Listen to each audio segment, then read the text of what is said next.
أشهد أن لا إله إلا الله وحده لا شريك له وأشهد أن محمدا عبده ورسوله أما بعد فأعوذ بالله من الشيطان الرجيم بسم الله الرحمن الرحيم الحمد لله رب العالمين الرحمن الرحيم مالك يوم الدين إياك نعبد وإياك نستعين اهدنا الصراط المستقيم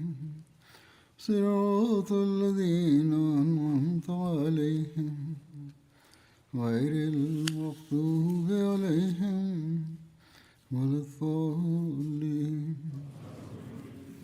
पाण सॻोरन सल्लल्लाहु अलैहि वसल्लम जी मोहबत इलाही जा केतिरा ई वाक़िया आहिनि ऐं पर संदन हर अमल ऐं हर वाक़े जो ही नतीजो निकिरंदो आहे त संदन दिलि में हर वक़्तु अल्लाह ताला जी मोहबत जो हिकिड़ो समुंड मौजज़न हो। इन जो हिकिड़ो नज़ारो असांखे ग़ज़वा उहद में नज़र अचे थो, जिथे संदन मोहबत इलाही में तड़प जो हिकिड़ो अजीब ऐं निरालो अंदाज़ हो। रिवायत में अचे थो त हज़रत बरा रज़ियल्लाहु ताला अन्हु बयानु कयो त उहद जे ॾींहुं असांखे मुशरिकनि खे मुंहुं ॾियणो पियो।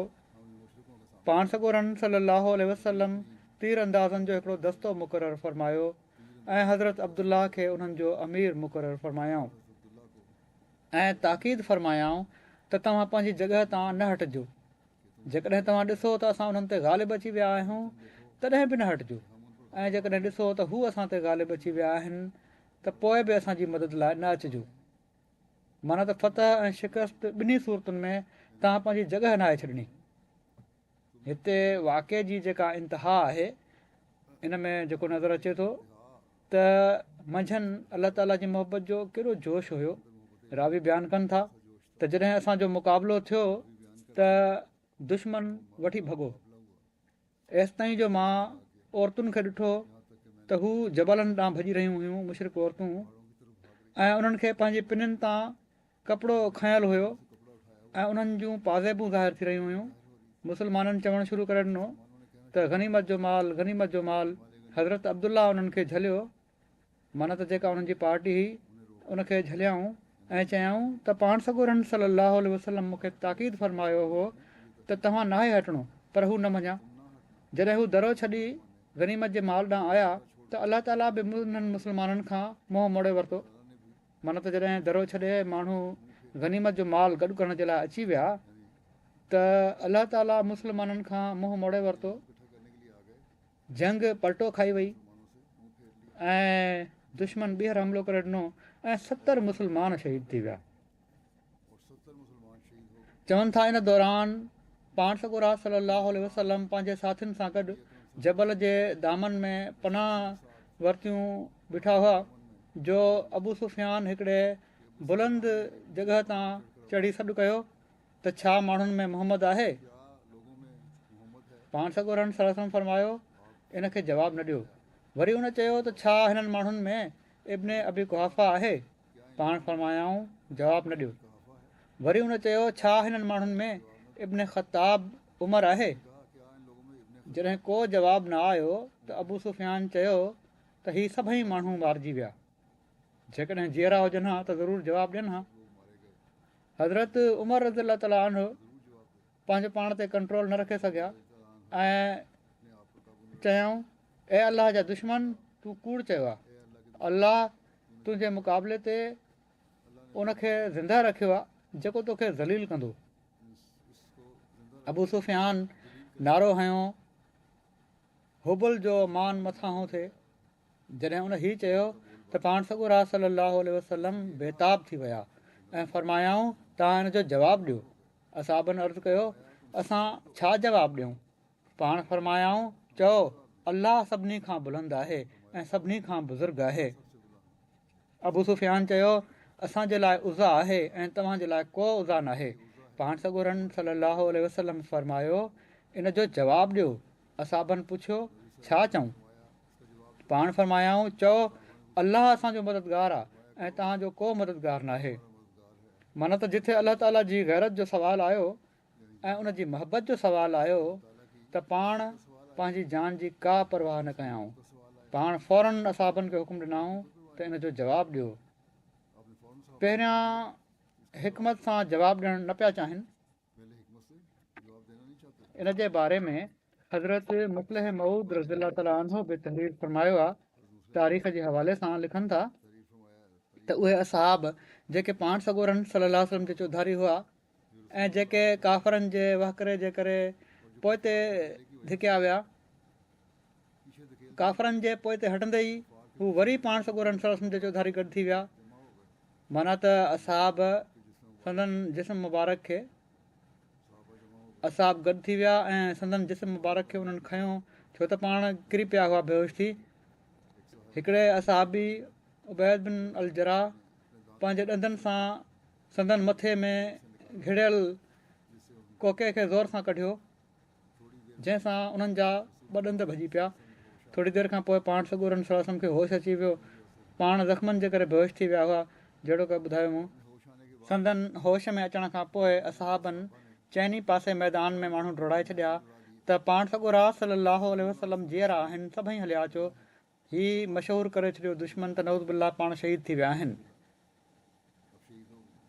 भॻल लश्कर जेको हुयो मुस्लमाननि जो वरी गॾु थियणु शुरू थी वियो। पाण सॻोरा सलाहु वसलम उन्हनि खे वठी जबल जे दामन में हलिया विया। जॾहिं जबल जे दामन में बचियल सचियल लश्कर बीठो हुयो त अबू सुफ़ियान वॾे ज़ोर सां आवाज़ु ॾिनो ऐं चयाईं त मां मोहम्मद सल्लल्लाहु अलैहि वसल्लम खे मारे छॾियो आहे। रसूलुल्लाह सल्लल्लाहु अलैहि वसल्लम अबू सुफ़ियान जी ॻाल्हि जो जवाबु न ॾिनो त जीअं ईअं न थिए जो दुश्मन हक़ीक़त हाल खां वाक़िफ़ु थी ॿीहर हमिलो करे ॾिए। दुश्मन हीउ सम्झे त मुस्लमान मुआ न आहिनि ऐं पर ज़ख़्मी थिया आहिनि ऐं छो त मुस्लमान ज़ख़्मी हालत में आहिनि तंहिं करे हू ॿीहर हमिलो बर्दाश्त न करे सघंदा ऐं ज़ख़्मी मुस्लमान वरी दुश्मन जे हमले जो शिकार थी वेंदा। जॾहिं इस्लामी लश्कर खां इन ॻाल्हि जो को जवाबु न मिलियो त अबू सुफ़ियान खे यकीन थी वियो त उनजो ख़्यालु सही आहे। उन तमामु ज़ोर सां सॾु करे चयो असां अबू बकर खे बि मारे छॾियो आहे। रसूलुल्लाह सल्लल्लाहु अलैहि वसल्लम अबू बकर खे बि हुकुम ॾिनो त को जवाबु न ॾियनि। वरी अबू सुफ़ियान ॾाढियां चयो त असां उमर खे बि मारे छॾियो आहे। त ओॾी महिल हज़रत उमर जेके तमामु जोशीला माण्हू हुआ इन जे जवाब में उन्हनि चवणु चाहियो त असां माण्हू ख़ुदा जे फज़ल सां ज़िंदा आहियूं ऐं तव्हांजे मुक़ाबले जे लाइ तयारु आहियूं। पर रसूलुल्लाह सल्लल्लाहु अलैहि वसल्लम मना फ़रमाए छॾियो त मुस्लमाननि खे तकलीफ़ में न विझ ऐं ख़ामोश रह। उन वक़्तु कमज़ोरी जी हालत आहे, ईअं ई हमिलो करे छॾींदो आहे दुश्मन त अञा घणो नुक़सानु थी सघे थो। हाणे काफ़रनि खे यकीन थी वियो त इस्लाम जे बानी खे बि ऐं उन्हनि जे साॼे खाॿे मददगार खे बि असां मारे छॾियो आहे। इन ते अबू सुफ़ियान ऐं उनजे साथियुनि ख़ुशी विचां नारो हयो ओलो हुबुल ओलो हुबुल। असांजे मुअज़्ज़िज़ बुत हुबुल जो शान बुलंद थिए जो उन अॼु इस्लाम जो ख़ात्मो करे छॾियो आहे। उहे ई पाण सॻोरा सलाहु वसलम जेके पंहिंजे मौत जे ऐलान ते अबू बकर जे मौत जे ऐलान ते ऐं उमर जे मौत जे ऐलान ते ख़ामोशी जी नसीहत फ़रमाए रहिया हुआ त जीअं ईअं न थिए त ज़ख़्मी मुस्लमाननि ते वरी काफ़रनि जो लश्कर मोटी हमिलो करे ॾिए ऐं थोरा मुस्लमान उन्हनि जे हथां शहीद थी वञनि। हाणे जॾहिं त हिकु ख़ुदा जी इज़त जो सुवालु पैदा थियो ऐं शिरक जो नारो मैदान में हयो वियो त संदन रूह बेताब थी वियो। पाण वॾे जोश सां असहाबनि ॾांहुं ॾिसी फ़रमायाऊं तव्हां माण्हू जवाबु छो नथा ॾियो? असहाबनि चयो या रसूलुल्लाह सल्लल्लाहु अलैहि वसल्लम असां छा चऊं? फ़रमायाऊं चओ अलाह आला व अजल, अलाह आला व अजल। तव्हां कूड़ था ॻाल्हायो त हुबुल जो शान बुलंद थियो आहे। अलाह वादहू ला शरीक ई मौज़ूज़ आहे ऐं उनजो शान ई बाला आहे, हुबुल जो न। ऐं अहिड़ी तरह पाण पंहिंजे ज़िंदा हुअण जी ख़बर दुश्मननि ताईं पहुचाए छॾियऊं। इन दिलेरी वारे ऐं बहादुरी वारे जवाब जो असरु काफ़रनि जे लश्कर ते एॾो घेरो पियो जो बावजूदु इन जे जो उन्हनि जूं उमेदूं इन जवाब सां ख़ाक में मिली वियूं ऐं बावजूदु इन जे जो उन्हनि जे साम्हूं मुठ खनि ज़ख़्मी मुस्लमान बीठा हुआ जिन ते हमिलो करे उन्हनि खे मारे छॾणु दुनिया जे कानूननि जे लिहाज़ खां बिल्कुलु मुमकिन हो। हू ॿीहर हमिलो करण जी ज़रूरत न करे सघिया। जेतिरे क़दुरु फतह उन्हनि खे नसीब थी हुई उन ई जूं ख़ुशियूं मल्हाईंदे मके ॾांहुं वापसि हलिया विया।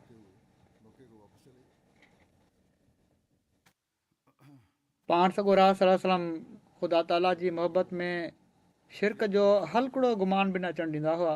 हिकिड़ी रिवायत में अचे थो त हज़रत इब्न अब्बास खां रिवायत आहे त हिकिड़े शख़्स पाण सॻो रन सलाहु वसलम खे चयो जेको अलाह चाहे ऐं तव्हां चाहियो त नबी करीम सलम फरमायो छा तूं मूंखे अलाह जे बराबरि करार ॾेई छॾियो आहे ऐं पर हीअं चओ त जेको अलाह ताला अकेलो चाहे।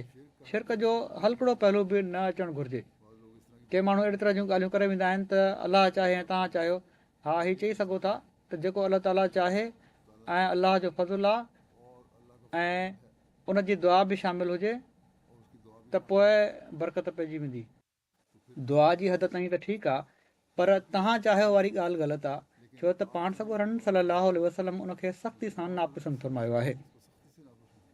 वरी खेनि हीउ फ़िक्रु रहंदो हुयो त किथे माण्हू क़बरुनि खे पूॼण जी जॻह न बणाए छॾनि पर बदकिस्मती सां अॼु इन जे ख़िलाफ़ु अमल थिए पियो थो। पहिरियां बि मां ज़िक्र कयो हुयो मुस्लमान पीरनि फ़क़ीरनि जी क़बरुनि ते वञी पूॼींदा आहिनि सजदा कंदा आहिनि हालांकि पाण क़बरुनि खे मस्जिद बणाइण खां मना फ़रमायो अथनि।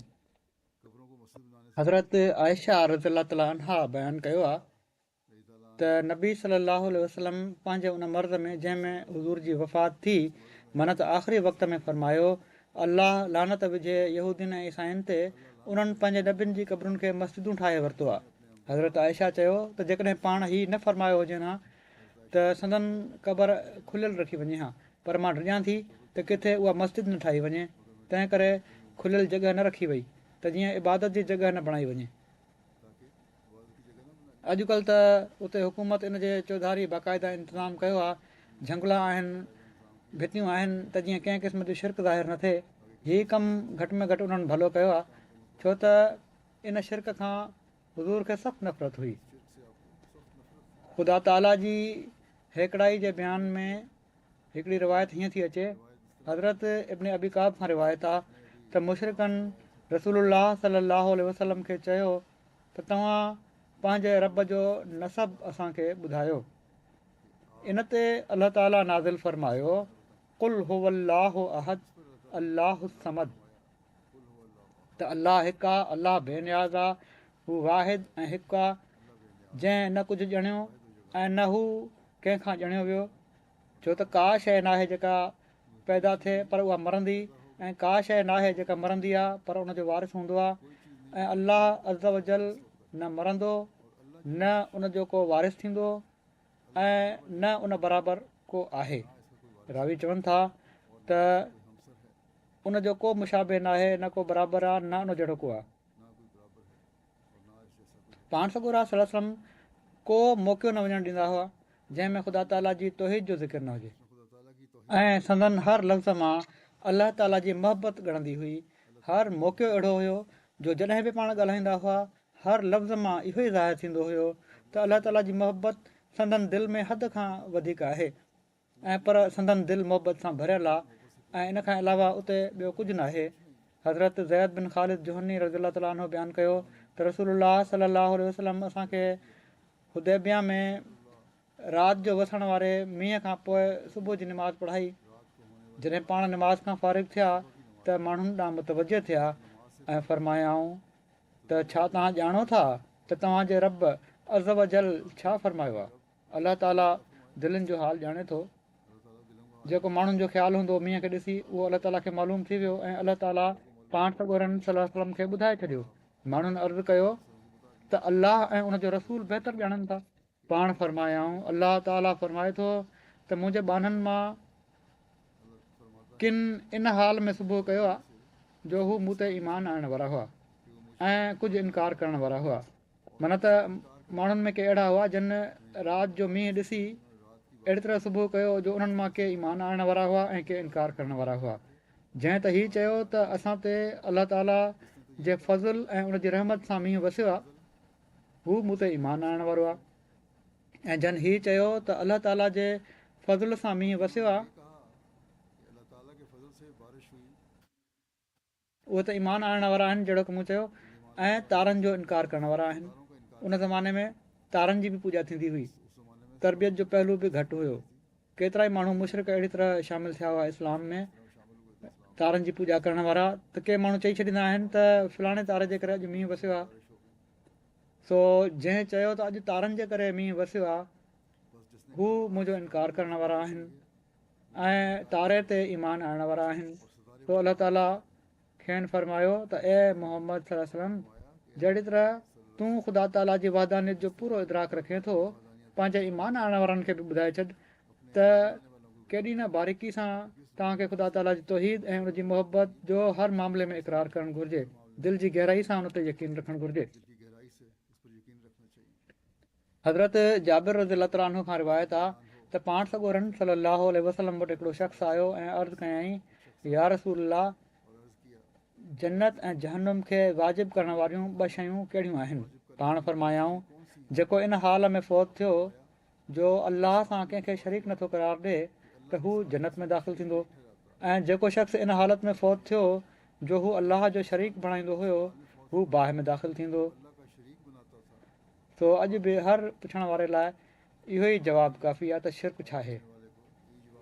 जहिड़ो की हज़रत मसीह मऊद अलैहिस्सलाम बि फरमायो आहे त असबाब ते भरोसो, नफ़्स ते भरोसो, पंहिंजी लियाकत ते भरोसो, पंहिंजी दौलत ते भरोसो, पंहिंजे ख़ानदान ऐं क़बीले ते भरोसो, पंहिंजी औलाद ते भरोसो, मक़सदु त का बि शइ जंहिंमें इंसानु ख़ुदा ताला खे मुक़दम रखे बिना भरोसो करे थो ऐं अलाह ताला जो नालो वरिते बग़ैर भरोसो करे थो, उहो शिरक थो करे। सो इन बारीकी सां असांखे पंहिंजो जाइज़ो वठंदो रहणु घुरिजे त असां शिरक खां बचिया रहूं। त जीअं असां शिरक खां बचिया रहूं, इन ते अमल कयूं ऐं अलाह ताला जी मोहबत दिलि में पैदा कंदा वञूं। पोइ वधीक बारीकी सां पाण हिकिड़े हंधि पाण हीअं बयानु फरमायाऊं, महमूद बिन लबीद बयानु कनि था त रसूलुल्लाह सल्लल्लाहु अलैहि वसल्लम फरमायो त मूंखे तव्हां ते सभिनी खां वधीक जंहिं शइ जो ख़ौफ़ आहे उहो शिरक असग़र आहे। असहाबनि अर्ज़ु कयो, ऐं अलाह जा रसूल, शिरक असग़र कहिड़ी शइ आहे? पाण सॻोरनि सल्लल्लाहु अलैहि वसल्लम फरमायो, रिया, हुन त ॾेखा। क़यामत जे ॾींहुं अलाह ताला फरमाईंदो त जन माण्हुनि जे लाइ तव्हां दुनिया में ॾेखा कंदा हुओ, रिया कंदा हुओ, उन्हनि वटि ई वञो ऐं ॾिसो त छा तव्हांखे उन्हनि वटि को बदिलो मिले थो। तव्हां उन्हनि खे ॾेखारण जे लाइ कंदा हुओ न के कमु, त पोइ उन्हनि खां ई बदिलो वठी वठो।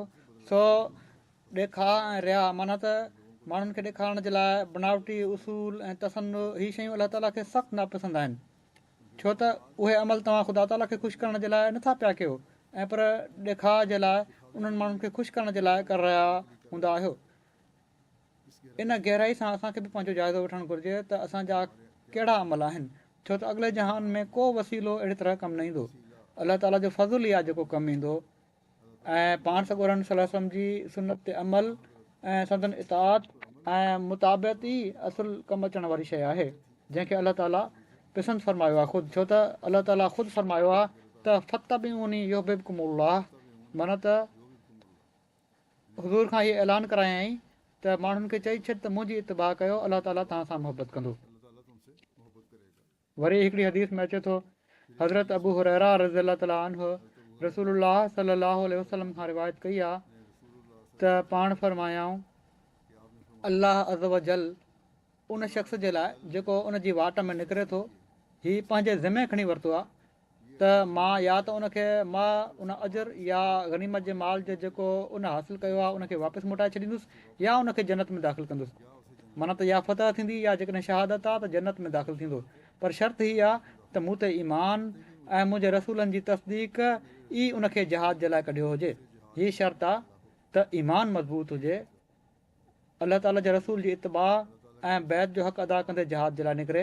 ऐं जेकॾहिं मूंखे इन ॻाल्हि जो ख़्यालु न हुजे हा त मां पंहिंजी उमत खे मुशक़त में विझी छॾींदुसि त मां हर फ़ौज जे दस्ते सां गॾु वञा हा। मुंहिंजी त ख़्वाहिश आहे त अलाह जी वाट में मारिजी वञा, वरी ज़िंदह कयो वञा, वरी मारिजी वञा, वरी ज़िंदह कयो वञा ऐं वरी मारिजी वञा। पाण सॻोरनि सलम पंहिंजी ख़्वाहिश जो इज़हार कयो आहे। इन ई हदीस जी शरह में हज़रत सैयद वलीउल्लाह शाह साहिबु लिखनि था, बुख़ारी जी रिवायत आहे त पाण सॻोरनि सलम हीउ जेको फरमायो आहे त लौला अन अशुक अला उम्मती, माना त जेकॾहिं हीउ ख़्यालु न हुजे हा त मुंहिंजी उमत ॾुखियाई में पइजी वेंदी त मां ईअं कयां हा। इन मां मुराद हीअ आहे त पाण सॻोरनि सलाहु वसलम खे चङी तरह तजुर्बो थी चुको हुयो त असहाबनि खे पाण सॻोरनि सलम जी पैरवी जो वॾो हिर्सु हुयो। अक्सरियत हुई जिन खे हिर्सु हुयो, हज़ूर जी इतबा करणु चाहिनि पिया ऐं कंदा हुआ। संदन उसवा हसन में एतिरे क़दुरु क़ुवत जाज़बियत ऐं तासीर हो जो ख़ुदि पाण सॻोरनि सलम खे अमल बजा आणण में पंहिंजी उमत जो ख़्यालु रहंदो हुयो त किथे संदन अमल दरामद उन्हनि जे लाइ अहिड़ो रंग न अख़्तियार करे वठे जेको उन्हनि खे वधीक ॾुखियाई में विझी छॾण वारो हुजे। माना त जेकॾहिं पाण हर शइ फ़र्ज़ु करे छॾियऊं त उमत ॾुखियाई में पइजी वेंदी।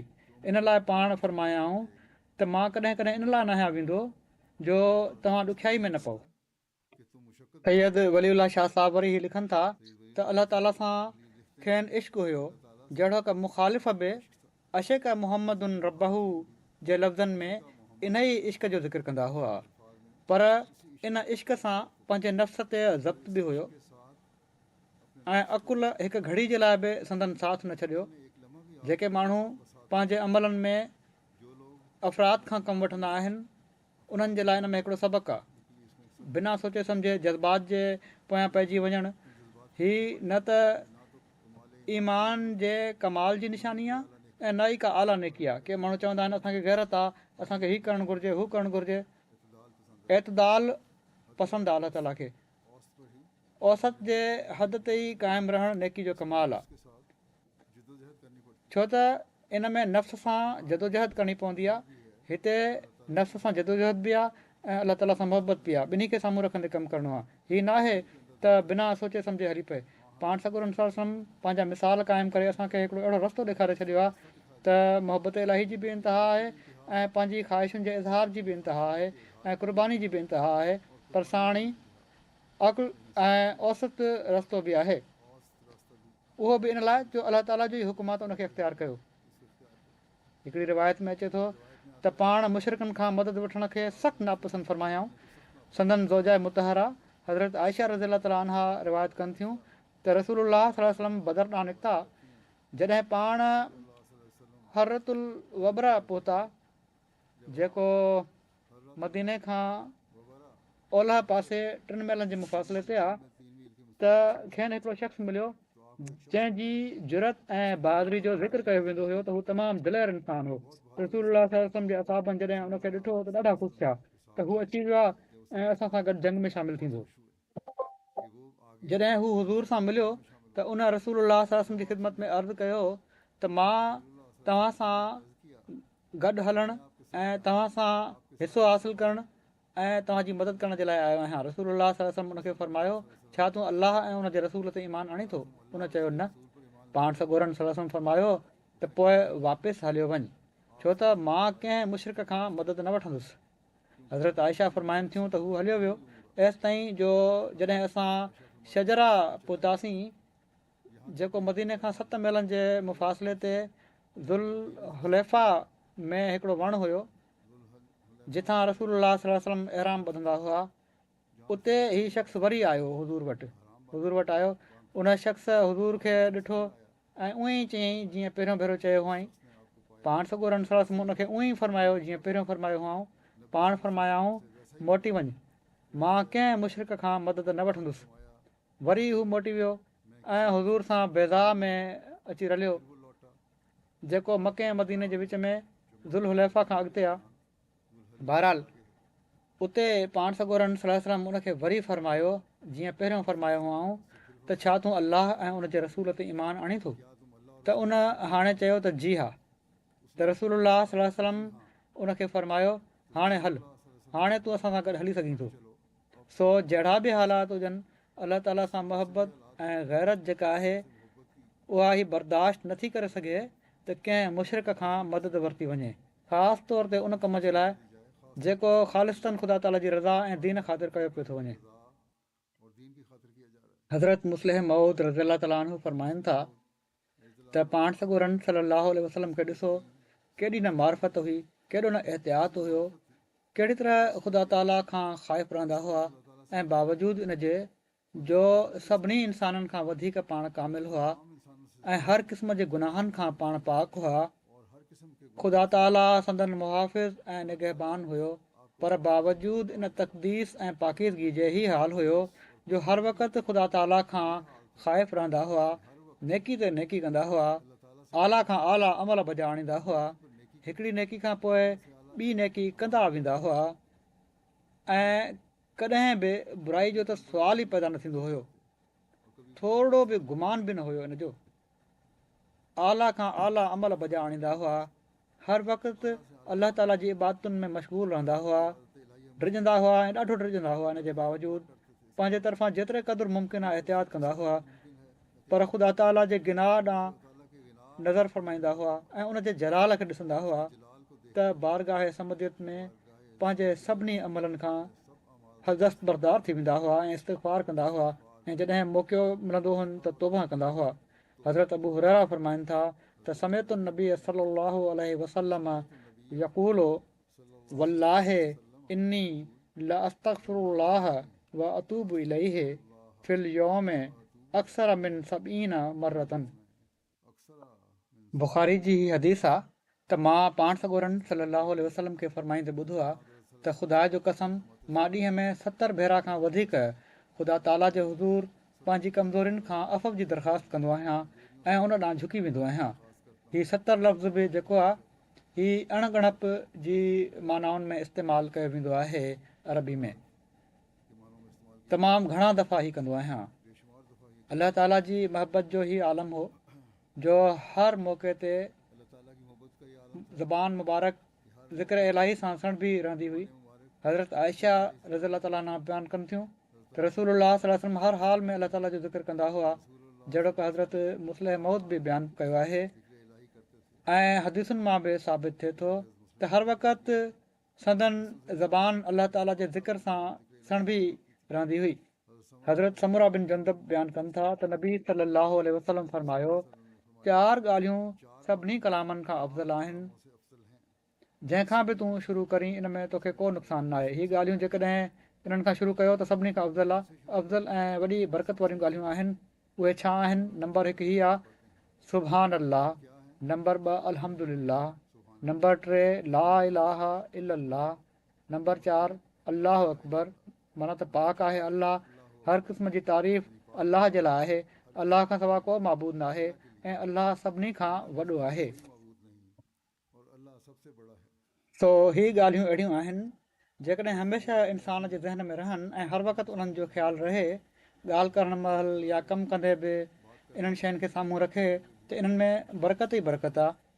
अहिड़ी तरह हज़रत अब्दुल्ला बिन बिसर फरमाइनि था त हिकिड़े ॻोठाणे पाण सॻोरन सल्लल्लाहु अलैहि वसल्लम जी ख़िदमत में अर्ज़ु कयो त इस्लाम जा क़ाइदा ऐं ख़ैर जा अमल मुंहिंजे लाइ तमामु घणा थी विया आहिनि, माना त एॾा कानून क़ाइदा हुकुम आहिनि ऐं नेकी जूं ॻाल्हियूं थी वियूं आहिनि जो मूं जहिड़े माण्हू जे लाइ तमामु घणियूं थी वियूं आहिनि। ॻोठाणा हुआ अहिड़े क़िस्म जा सुवाल करे छॾींदा हुआ।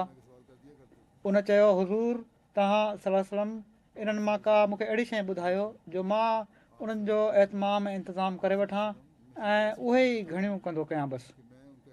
पाण सॻोरन सल्लल्लाहु अलैहि वसल्लम फरमायो तुंहिंजी ज़बान लाॻीतो अलाह ताला जी यादि सां सणबी रहे, पंहिंजी ज़बान खे अलाह ताला जी यादि सां सणबो रख। फरमायाऊं ला यज़ालो लिसानो का रतबन मिन ज़िक्रिल्लाह अज़्ज़ वजल, तुंहिंजी ज़बान हमेशह लाॻीतो अलाह ताला जी यादि सां सणबी रहे।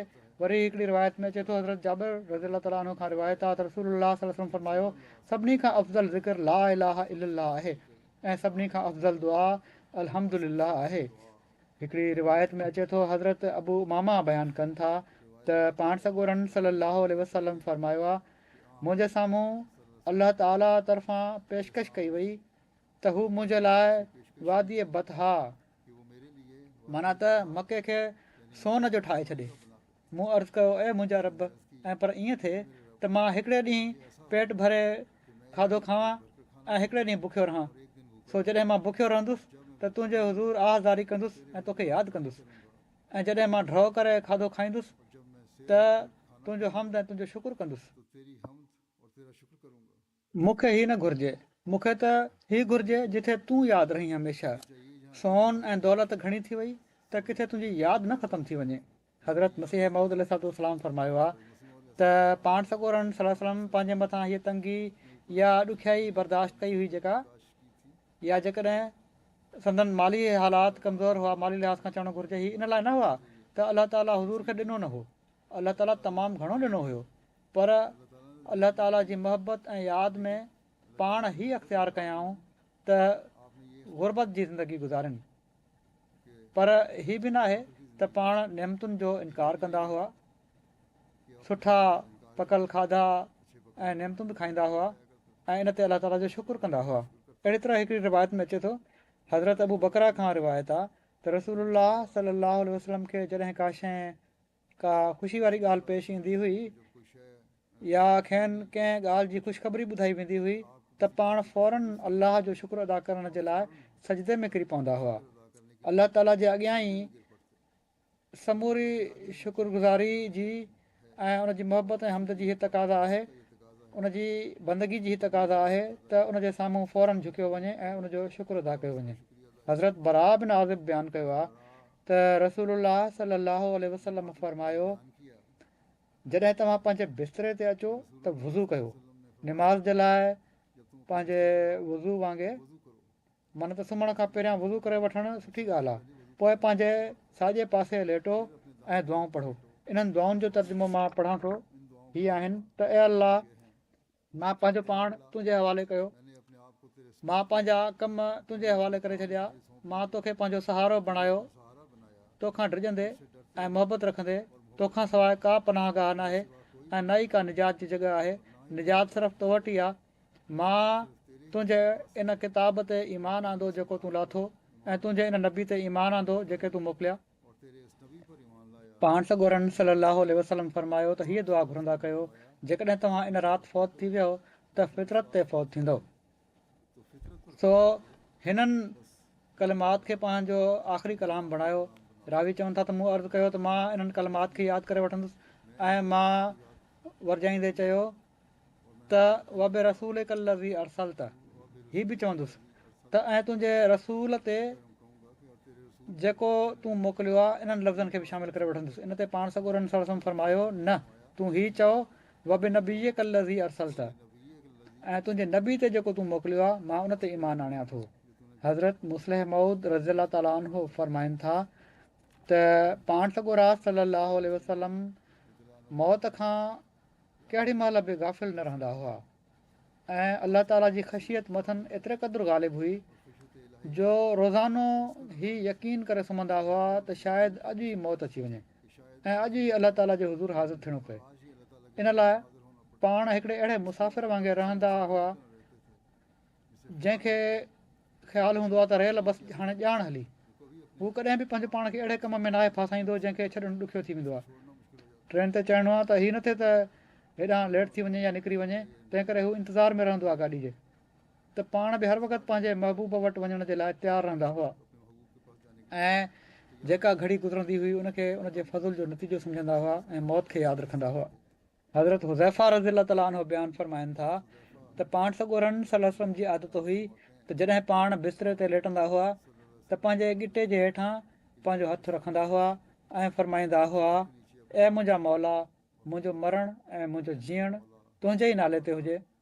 ऐं जॾहिं सुम्ही करे उथंदा हुआ त फरमाईंदा हुआ, शुकुरु आहे मुंहिंजे रब जो जंहिं असांखे मारण खां पोइ ज़िंदह कयो ऐं असांखे उन ई ॾांहुं मोटी वञिणो आहे। हिन वाक़े मां मालूम थिए थो त पाण हर राति जॾहिं बिस्तरे ते वेंदा हुआ त पंहिंजे तरफ़ां हिसाब ख़तमु करे वेंदा हुआ ऐं ख़ुदा ताला खां दुआ घुरंदा हुआ त जेकॾहिं मां फ़ौत थी वञा त तॾहिं बि तुंहिंजे ई नाले ते मुंहिंजी ज़िंदगी हुजे।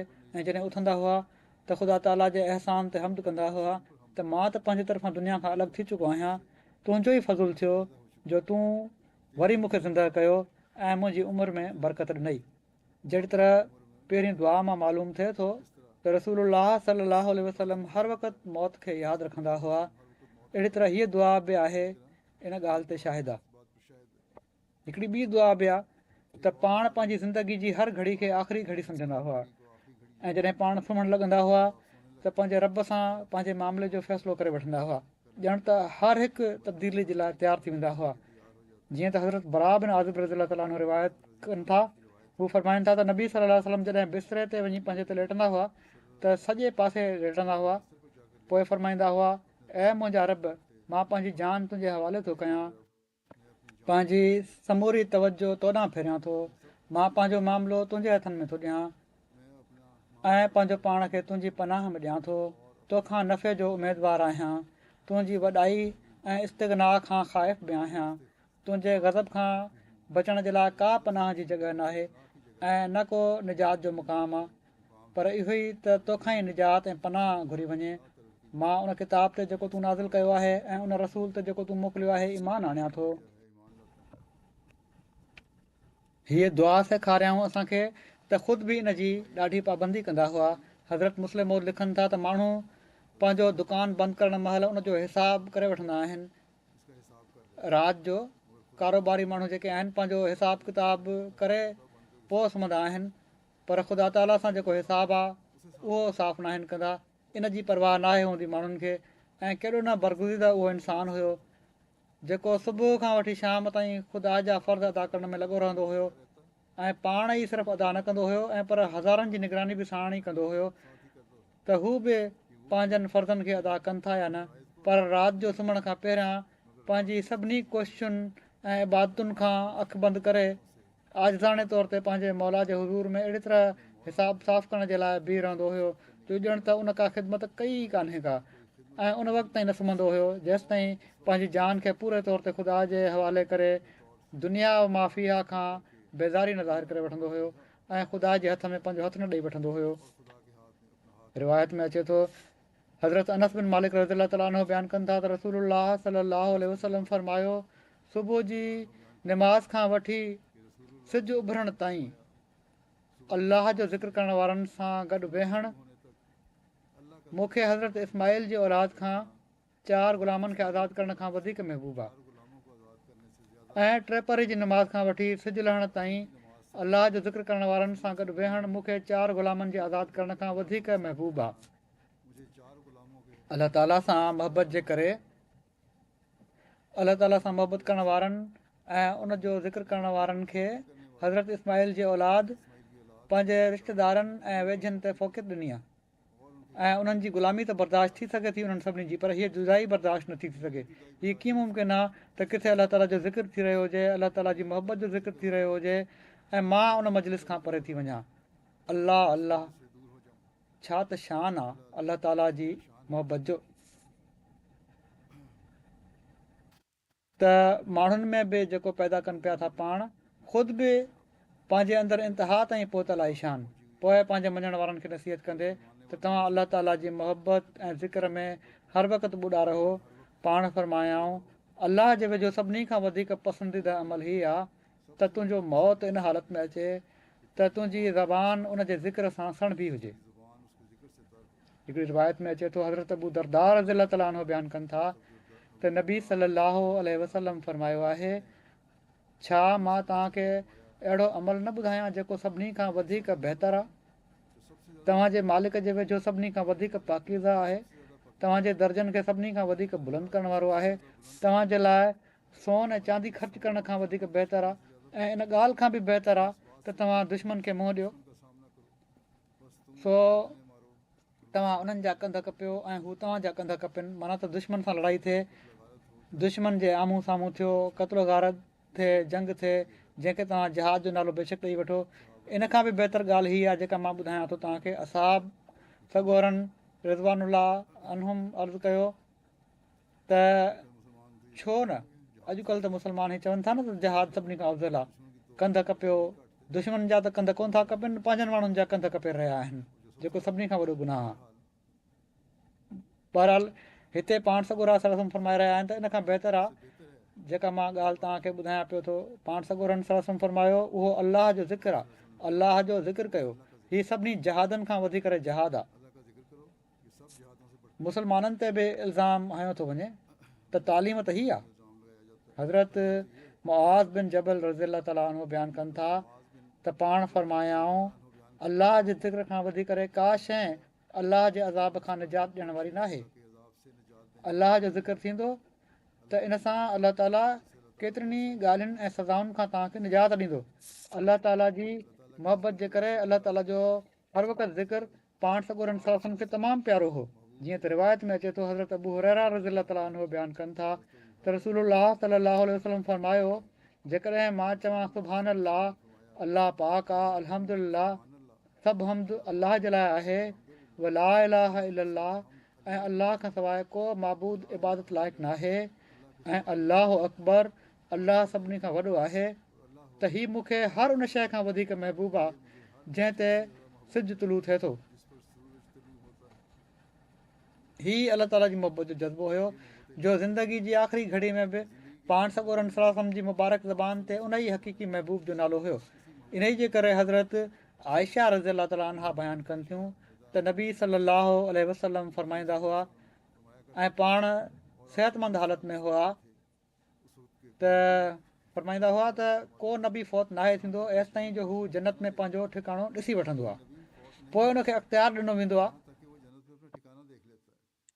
पोइ जॾहिं पाण सॻोरनि सल्लल्लाहु अलैहि वसल्लम जी वफ़ात जो वक़्तु वेझो आयो, हज़रत आयशा चवनि थियूं जॾहिं हीउ पाण सॻोरनि सल्लल्लाहु फरमायो सिहतमल उनखे जन्नत ॾेखारी वेंदी आहे।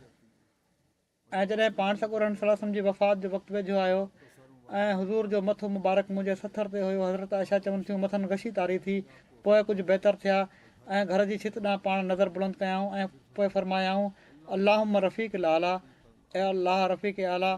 मां चयो हाणे पाण असांखे इख़्तियार न ॾींदा, हाणे त अलाह वटि वञनि पिया था, लॻे थो इन ॻाल्हि मां सम्झी वियुसि त हीअ उहा ई ॻाल्हि आहे जेका पाण असां सां सिहत में बयानु कंदा हुआ त हीअ अख़्तियार मिली रहियो आहे, त हाणे त मां अलाह वटि वञा पियो थो। हज़रत आयशा रज़ियल्लाहु ताला अन्हा बयानु कयो त आख़िरी ॻाल्हि जेका पाण सॻोरनि सल्लल्लाहु बयानु कई उहा ही हुई, अल्लाहुम्म रफ़ीक आला। हज़रत आयशा रज़ियल्लाहु ताला अन्हा हिकिड़े ॿिए हंधि बयानु कनि थियूं त मूं ते अलाह जी नेमतुनि मां हीअ आहे त रसूलुल्लाह सल्लल्लाहु अलैहि वसल्लम फ़ौत थिया, मुंहिंजे घर में मुंहिंजी वारी जे ॾींहुं ऐं मुंहिंजे सीने ऐं मुंहिंजी ॻिची वारी हॾी जे विच में, ऐं हीअ त अलाह संदन वफ़ात महल मुंहिंजे लुआब ऐं संदन लुआब खे गॾु कयो। इन जे गॾु थियण जी ॻाल्हि हीअं कनि थियूं त अब्दुर्रहमान मूं वटि आया ऐं उन्हनि जे हथ में ॾंदणु हुयो ऐं मां रसूलुल्लाह सल्लल्लाहु अलैहि वसल्लम खे टेक ॾेई वेठी हुअसि। मां ॾिठो त पाण ॾंदण ॾांहुं ॾिसनि पिया था ऐं मूंखे ख़बर हुई त ॾंदण हज़ूर खे पसंदि आहे। मूं अर्ज़ु कयो छा मां इहो तव्हांजे लाइ वठां? पाण मथे सां हा जो इशारो फरमायाऊं। मां उहो हज़ूर खे ॾिनो त हज़ूर खे सख़्तु लॻो। मूं अर्ज़ु कयो मां तव्हांजे लाइ इनखे नरम करे छॾियां? पाण पंहिंजे मथे सां हा जो इशारो फरमायाऊं। मां उनखे नरम कयो। हज़ूर जे साम्हूं नंढो थां हुयो, माना त वात में विझी पोइ नरम कयो उन ॾंदण खे। हज़ूर जे साम्हूं नंढिड़ो थां हुयो या चयो त वॾो थां हुयो, रावी खे थां जे साहिल जे बारे में शक आहे। बहरहाल पाण सॻोरनि सल्लल्लाहु जे साम्हूं पाणी जो थां हुयो। पाण पंहिंजा हथ पाणी में विझनि पिया ऐं उन्हनि खे मुंहुं मुबारक ते घुमाइनि पिया ऐं फरमाइनि पिया ला इलाहा इल्लल्लाह इन्ना लिल मौत सकरात, त अलाह खां सवाइ को इबादत जे लाइक़ु नाहे, बेशक मौत जूं सख़्तियूं हूंदियूं आहिनि। पोइ पाण पंहिंजो हथु खयाऊं ऐं चवणु लॻा फिर रफ़ीक आला, रफ़ीक आला ॾांहुं, एसि ताईं जो पाण फ़ौत थी विया ऐं हज़ूर जो हथु झुकी वियो।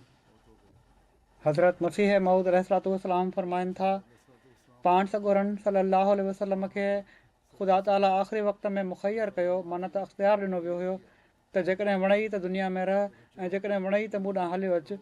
पाण अर्ज़ु कयाऊं, ऐं मुंहिंजा रब, हाणे मां इहो ई चाहियां थो त तो ॾांहुं अचां। ऐं आख़िरी फ़िक्रो संदन जंहिं ते संदन मुतहर जान रुख़सत थी वई इहो ई हुयो त बिर रफ़ीक आला, माना त हाणे मां हिन हंधि रहणु नथो चाहियां, मां पंहिंजे ख़ुदा वटि वञणु चाहियां थो। अलाह ताला पाण मुख़्तार कयो त जेकॾहिं ज़िंदगी जी ख़्वाहिश आहे त इहो ई थींदो, पर पाण फरमायाऊं त हाणे मां हिन दुनिया में रहणु नथो चाहियां। जीअं त पाण अलाह ताला जे हुज़ूर हाज़िर थी विया। अल्लाहुम्म सल्ली अला मुहम्मदिन व अला आले मुहम्मदिन व बारिक वसल्लिम इन्नका हमीदुम मजीद।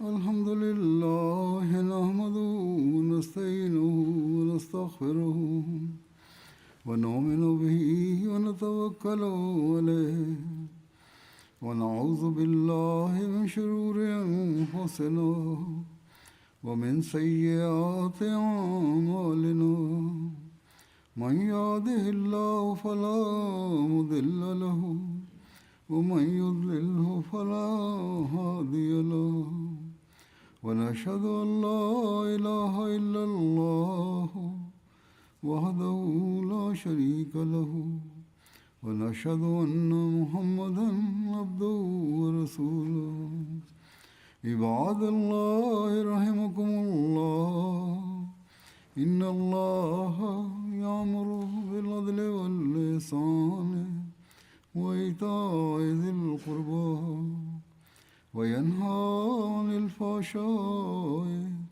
والمنكر والبغي يعظكم لعلكم تذكرون اذكروا الله يذكركم وادعوه يستجب لكم ولذكر الله أكبر